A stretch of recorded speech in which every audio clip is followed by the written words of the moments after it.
Est-ce que la musique est interdite dans l'islam? Je vais répondre à cette question parce que j'en ai marre d'entendre tout le temps des gens salir la religion en fait. T'as l'impression que la religion c'est fait que de haram, d'interdiction ou d'obligation. Je vous dis la vérité, moi si j'étais pas musulmane et que je regarde cette religion, je me dirais mais c'est quoi cette religion? C'est soit toute une liste d'obligations, soit toute une liste d'interdits et si tu les respectes pas t'es puni, c'est ça? Vous êtes en train d'éloigner des gens de l'islam au lieu de les aider à trouver leur chemin vers la réussite en fait. Si j'étais le diable, j'aurais jamais trouvé plus efficace que faire croire que l'islam est un fardeau, une religion de souffrance et de restriction aveugle parce que cela fait fuir les gens. Et moi si j'ai choisi cette religion, qu'est l'islam, c'est parce qu'elle est belle, qu'elle est simple, qu'elle rend libre et qu'elle élève l'âme. Et je refuse qu'on la salisse. Alors aujourd'hui on va faire un point sur la musique. Qu'est-ce que le Coran dit à propos de la musique? Bah justement en fait, le Coran ne dit rien à propos de la musique. Il y a plein de hadiths qui vous disent des choses, mais pas le Coran. Mais on va prendre les versets du Coran qui, selon les hommes, feraient référence à la musique. Sourate 31, verset 6. Parmi les gens, il y a ceux qui soutiennent, qui peut être aussi traduit par achète, de plaisants discours. Mais le mot plaisant discours en arabe, c'est laoul el hadith, hadith. Donc là, on se dit que ça parle de paroles pour égarer hors du chemin de Dieu et pour le prendre en raillerie. Ceux-là subiront un châtiment avilissant. Où est la musique là?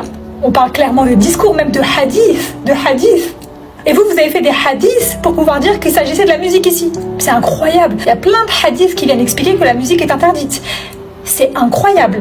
Donc si on s'intéresse à ce verset, Laoul al-hadith est souvent traduit par divertissement futile ou discours vain. Certains prétendent que ça signifie chant et musique, mais c'est une interprétation subjective. Il y a un autre verset qui l'a gardé en tête en ce moment même. Sourate 16, verset 116.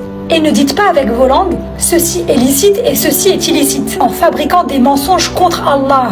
Car ceux qui fabriquent des mensonges contre Allah ne succéderont jamais. Donc si la musique était explicitement interdite, elle serait mentionnée clairement dans le Coran. Allah n'a pas descendu un Coran pour nous piéger, voyons, mais pour nous faciliter. C'est un guide. Mais si on s'intéresse un petit peu plus à ce verset, qu'est-ce que veut dire discours vain ou divertissement futile? Ce sont les paroles, les messages, les influences, aussi bien dans la musique qu'à travers des hadiths, qui iraient dans le sens inverse des enseignements de l'islam, des enseignements du Coran.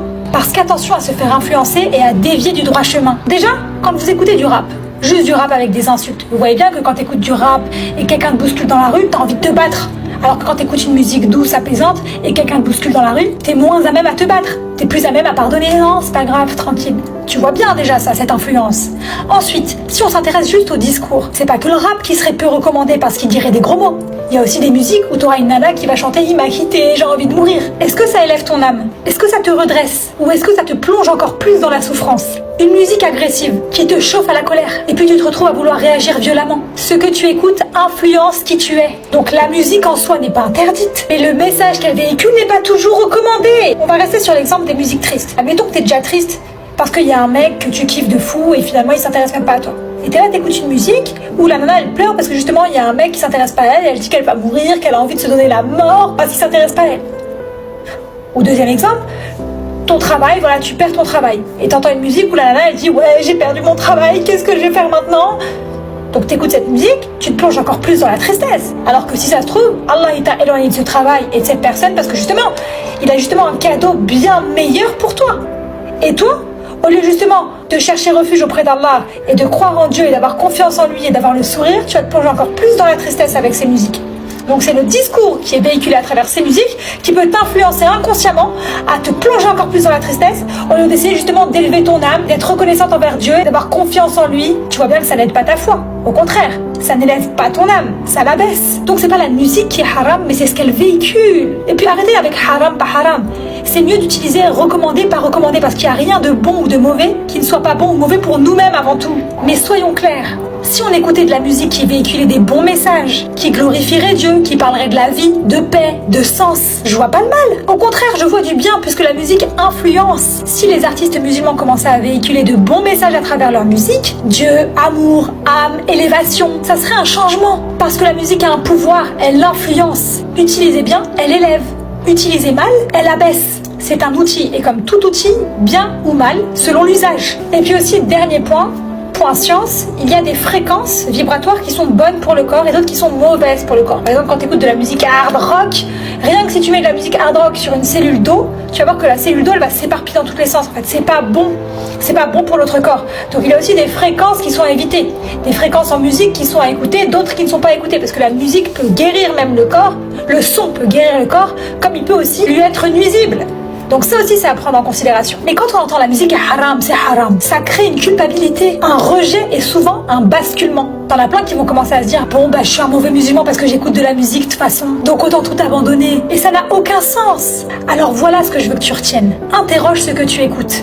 Est-ce que cela te rapproche de Dieu? Est-ce que cela élève ton âme? Est-ce que cela te rend meilleur? Ou est-ce que cela te maintient dans la tristesse, dans la colère, dans le vide, dans le matérialisme? Alors moi je propose une nouvelle approche. D'abord, ne jamais accepter des interdits sans savoir pourquoi. Allah aime les gens qui réfléchissent. Et puis si vous comprenez pas pourquoi, vous allez désobéir. Il n'y a rien qui soit interdit, c'est juste pas recommandé. Comme il n'y a rien qui soit obligatoire, c'est juste recommandé. Pour vivre une belle vie, la meilleure des vies qu'on pourrait vivre ici-bas. Un interdit sans raison devient un fardeau. Et puis le fardeau, tu finis par le jeter. Ensuite, je te conseille de reconnaître que la religion est faite pour te faciliter la vie, pour t'éveiller, pour te libérer, pas pour t'opprimer. Et je suis fatiguée de voir cette beauté de l'islam être cachée derrière autant de tabous, des interdits non expliqués, des peurs. Ne laisse personne te faire croire que tu es un mauvais musulman parce que tu écoutes de la musique. Ce qui compte, c'est ce que cela provoque en toi. Et je vous le redis, si j'étais le diable, moi, je me dirais, fais-leur croire que la religion est un frein, une liste interminable d'interdits. Comme ça, ils s'éloigneront eux-mêmes de la religion. Parce que c'est la meilleure façon de détourner les gens de la foi. Mais toi, tu peux choisir autrement. Avant de te dire que c'est interdit, dis-toi que c'est juste pas recommandé parce que c'est mauvais pour toi, pour ton corps, pour ton esprit. Et avant de te dire que c'est obligatoire, dis-toi que c'est recommandé pour toi, pour ta réussite, pour ton corps, pour ton esprit. Demande-toi à chaque fois pourquoi, quel est le sens, puis-je grandir, puis-je être réellement meilleur. Alors avant de suivre tous les hadiths, lis le Coran, médite sur le Coran. Allah est ton meilleur ami et il veut le meilleur pour toi.